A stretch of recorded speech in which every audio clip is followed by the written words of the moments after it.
Hi అండి. ఎలా ఉన్నారు అందరూ? ఈరోజు మన వీడియో వచ్చేసి జంతికలు ఎలా చేయాలో చూపించబోతున్నాను. గుల్లగా, కరకరలాడుతూ చాలా బాగా వస్తాయి. మీరు కూడా నేను చెప్పినట్టు ఇలా ట్రై చేయండి.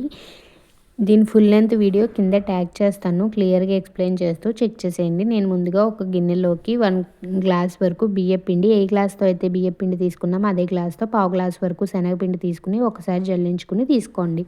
ఇప్పుడు పిండిలో మీ రుచికి తగినంత ఉప్పు, కారం, వాము కూడా యాడ్ చేసుకోండి. వాము యాడ్ చేసుకుంటే టేస్ట్ అనేది బావుంటుంది.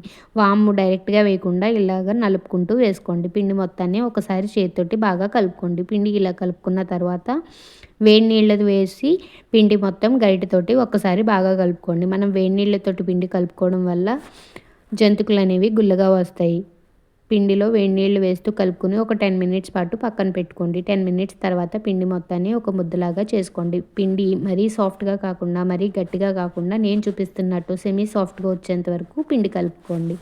ఇప్పుడు జంతికలు కొట్టడానికి లోపల ఆయిల్ అనేది అప్లై చేసుకోండి. మనం జంతికలు వేసుకునేటప్పుడు పిండి అనేది సైడ్స్ అతుక్కోకుండా ఉంటుంది. ఇప్పుడు ఒక ముద్ద తీసుకుని జంతికలు గొట్టంలో వేసుకుని పిండి మొత్తాన్ని ఇలాగా జంతికల్లా వేసుకోండి. మనకి డైరెక్ట్‌గా వేయటం రాకపోతే ఇలా ఒక గరిటె మీద జంతికల్లా ఒత్తుకుని బాగా హీట్ అయిన ఆయిల్‌లో వేసి ఒక సైడ్ వేగిన తర్వాత మరొక సైడ్‌కి ఫ్లిప్ చేసుకుంటూ ఫ్రై చేసుకుంటే మన జంతికలు అనేవి రెడీ అయిపోతాయి. మీరు కూడా ఇలా ట్రై చేయండి. అంతే video. Bye bye. Thank you for watching.